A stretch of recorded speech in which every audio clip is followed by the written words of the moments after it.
गांव के आखिरी छोर पर एक छोटा सा घर था जहां नीरज अपने माता पिता के साथ रहता था। घर छोटा था, सपने बड़े, लेकिन रास्ता बहुत कठिन। नीरज रोज सुबह अंधेरे में उठता, कभी खेतों में काम करता, कभी दुकान पर सामान ढोता। शाम को थकान इतनी होती कि आंखें बंद हो जाती, पर दिल में एक ही बात रहती, मुझे आगे बढ़ना है। गांव के लोग कहते, इतनी मेहनत का क्या फायदा, जिंदगी तो यहीं कट जाएगी।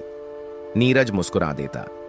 वह जानता था हर सपने की कीमत होती है और उसकी कीमत मेहनत थी। कई बार वह रास्ते में ही टूट जाता, जब दोस्तों को आराम करते देखता या जब उसकी मेहनत का कोई नतीजा नहीं दिखता। कभी कभी लगता शायद यह रास्ता ही गलत है। एक दिन बारिश में भीगता हुआ वह पहाड़ी रास्ते से लौट रहा था। फिसलन थी, कदम लड़खड़ा रहे थे। वह गिर पड़ा, कुछ देर जमीन पर बैठा रहा। हाथों में दर्द था, कपड़े कीचड़ से भरे थे। मन में आया, अब और नहीं। तभी उसकी नजर ऊपर गई। बादलों के बीच से सूरज की एक किरण सीधे पहाड़ी की चोटी पर पड़ रही थी। वहां से पूरा इलाका साफ दिख रहा था, खूबसूरत, शांत, चमकता हुआ। नीरज समझ गया, मंजिल हमेशा सुंदर होती है, पर वहां तक पहुंचने का रास्ता आसान नहीं होता। वह उठा, कीचड़ झाड़ा और फिर से चल पड़ा। दिन बीतते गए, मेहनत जारी रही।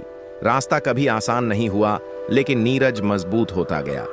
जब पहली बार उसे कामयाबी का छोटा सा मौका मिला तो वह रो पड़ा, क्योंकि उस पल उसे अपने हर गिरने की वजह समझ आ गई। सालों बाद जब नीरज अपनी मंजिल पर खड़ा था, तो वही लोग जो कभी हंसते थे आज उसकी कहानी सुनना चाहते थे। नीरज ने बस इतना कहा, रास्ता कठिन था, लेकिन अगर रास्ता आसान होता तो मंजिल की कदर भी नहीं होती। उसने पीछे मुड़कर देखा। कीचड़, गिरना, दर्द, आंसू सब जरूरी थे, क्योंकि कठिन रास्ता ही खूबसूरत मंजिल बनाता है।